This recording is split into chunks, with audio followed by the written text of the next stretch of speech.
About to have a big shift. Get your sea legs on. You really want to be able to ride this energy and move with it. We have a lunar eclipse. It's a partial lunar eclipse.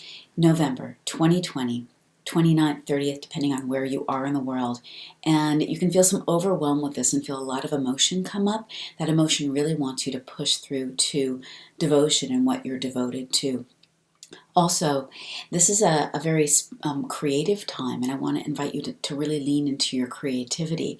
And there's an opening, a big opening for a spiritual awakening, but also there's it can be you can feel a lot of pressure, and likely you've been feeling this pressure. And as we get up to the 29th and the 30th, and even the day after, you're going to really feel this pressure kick in. And it's not time to move with that pressure. It's actually a time to take that pressure off, step out of overwhelm, and watch out for drama. Hi, I'm Prema Gurreri, Vedic Astrologer, Consciousness Coach, and welcome to Chart Your Path. Go ahead and like and hit the subscribe button, the bell notification, so you don't miss any updates. So this full moon eclipse is happening in Taurus in Vedic astrology. Yes, the sidereal zodiac. This is where the moon is exalted. So not only is it full, it's very strong. It's in a nakshatra called Rohini. It is a place of great creativity, of stability, deeply, deeply devotional. In fact, the moon spends more time in this part of the sky than it does anywhere else in the heavens.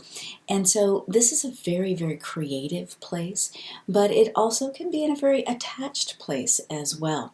It's a partial lunar eclipse. Lunar eclipses are with the full moon, and they tend to really evoke our emotions.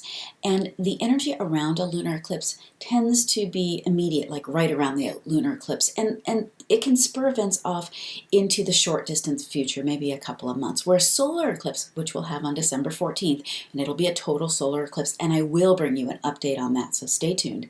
That is going to, those spur off changes that happen, for at least the next 6 months or so. So this is the first eclipse we're having in the new eclipse pattern in Taurus and Scorpio in Vedic astrology, which that shift happened back in September.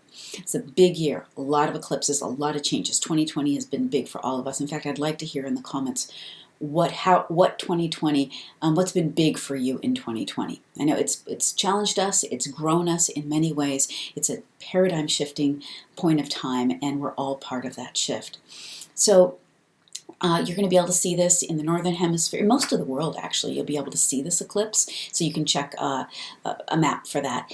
And it tends to distort our emotional nature during this time. In fact, the word lunatic comes from lunar eclipse. So I really want you to watch your emotions and to stay out of any drama. If you don't hear anything else, just know that part. Stay out of drama.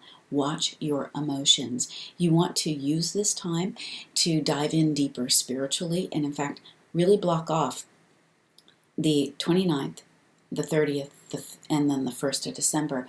Those 3 days, you want to, all the days around the eclipse, you want to take a break from making any choices. Take the pressure off. If you can clear your schedule a little bit. Eat lighter. Even fasting is traditional during eclipses, but just even eating lighter. That makes you more available and not so heavy and sluggish, and you can, remember what's true during that time and dive deeper into your devotion. Because this is happening in Taurus, Taurus is a place where, we are more connected to our devotion. The overall energy is this desire for harmony and stability. And it's where we're connected to our deeper desires and our worldly desires. It's a material sign. And we want security and we want stability. And that is a global feeling for all of us. But we want to be careful during an eclipse to not make choices that bring us a false sense of security. You want to really know what does make you feel secure. In my book and in my programs, I teach people to create their wealth dream and understand really what their true purpose for wealth is. And their security is part of that. And when you know that, then you know what actually makes you feel secure or what makes you feel free instead of false senses of security or freedom that are just for the moment but cost you a lot in the long run. We're looking for a sense of stability. And make sure that stability is happening within your spiritual nature. That's true stability. Everything else in the physical world could be taken away. And yes, we want a stable home, we want stable relationships, we want stable spirituality, and depending on where this eclipse is hitting you, in particular in your chart, something is going to be, there's a part of you that wants to stabilize something. So notice that for yourself, because you can actually feel it. Your values are going to be put under pressure with this eclipse, especially in the area of life it represents for you. So just notice, where are you kind of being challenged with your values? Where is it that you're wanting to have, it's also a place of pleasure, more pleasure. Where do you want more security? And this will allow you to see where it is happening for you. And you just don't want to jump to any choices during the eclipse time. You actually have more time than you think you have. The Magician, which is in the Sacred Wealth Code archetype system, represents the north node of the moon, Rahu. The Magician is going to put pressure on you to really reach into the world, but be careful of shiny objects. Be careful of materiality. Yes, we're materialistic. That's fine. That's part of us living in this dimension.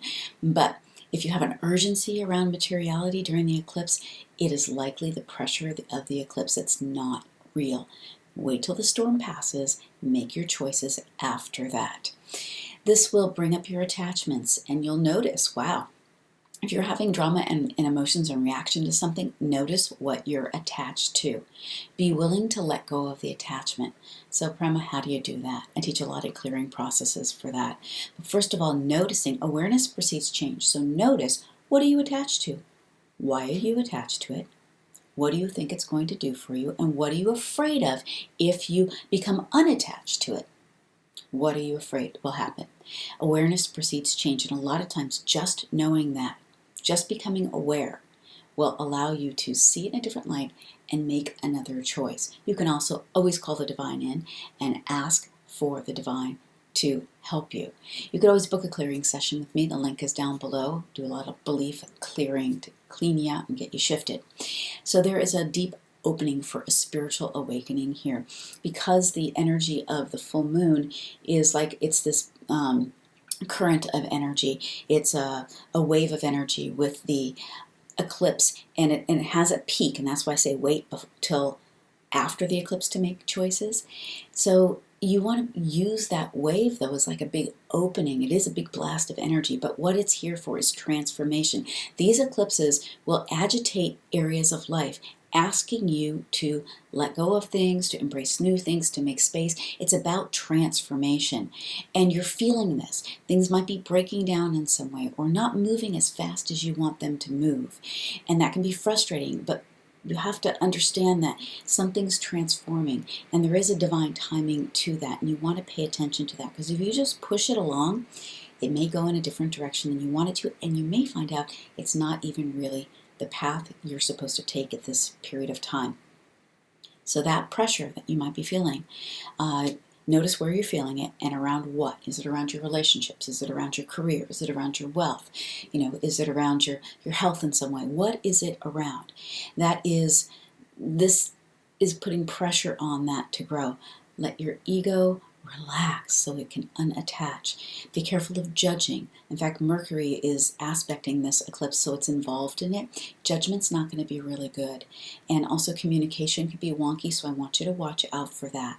Just create some space. It's a time to step back and let the universe work with you and through you for what you're creating. Don't try to, say, oh, well, universe, you're not, something you've been really working with, and start to not trust. This is a time where you won't be able to see clearly. And do you trust yourself enough? Do you trust yourself enough to walk your true path, to let go of attachments, and to give yourself the time to see clearly through the storm? And that's what I want for you. Deep trust. How do you trust? You tune into your heart. Your heart knows the way. You can this is my back door to the soul question. Close your eyes, put your hand on your heart, and ask yourself, if I tell myself the truth, if I tell myself the truth about this relationship, about this where I want to go in my career right now, about this fear I'm having, about my worthiness, whatever it might be, if I tell myself the truth, and then fill in that blank. So this can pull you in a lot of directions. You must be clear on your purpose. Here's your navigational tools. Use what I just said about telling yourself the truth. And prior to this, you can rewind if you want around becoming aware aware of what you're attached to. So be very clear on your purpose. And your purpose in this area of wherever you're feeling the pressure. You know, again, spirituality, relationships, wealth, career, what is it? Your impact in the world. I mean, there's a, you know, that's kind of where it's hitting me, and there's this great urgency, you know, I want to make, you know, to serve bigger. But that, how that is going to play out, I see, and at the same time we're in the eclipse time, and I need to let that move before I take the next steps I'm going to be taking. So trust me, I'm with you, I'm feeling this, and I'm working with it. You have to be clear on your path and leaning into your gifts. Your Sacred Wealth Code. You can grab the free quiz down below if you want to know what one of your Sacred Wealth Code archetypes is, if you want a reading about your gifts, about your Sacred Wealth Code. When you know what your gifts are, you're at the intersection of purpose and prosperity, and you can always default to leaning into and using your gifts, and that will always put you on your purposeful path, whether that's that great communicator you are, or your divine feminine leadership, or whether you're an amazing, great nurturer, whatever it is, or maybe you're a visionary leader. You can lean into that, and that will always steer you clear. So you want to stay on course, weigh your choices against your purpose. Don't make any big choices till afterwards, and make sure it's keeping you in alignment with your purpose. Lean into your creativity. If you're like, I don't know what to do, like, make sure you have some creative project to work on. Even if that's, cooking, or if you're somewhere where it's warm enough to garden right now, even though it's cold here and I was out gardening last weekend, lean into your, some kind of creativity, and allow things to be very simple around the eclipse. This is a storm, and it will pass, and you'll be able to see your choices after the storm has passed. Things get magnified during this time.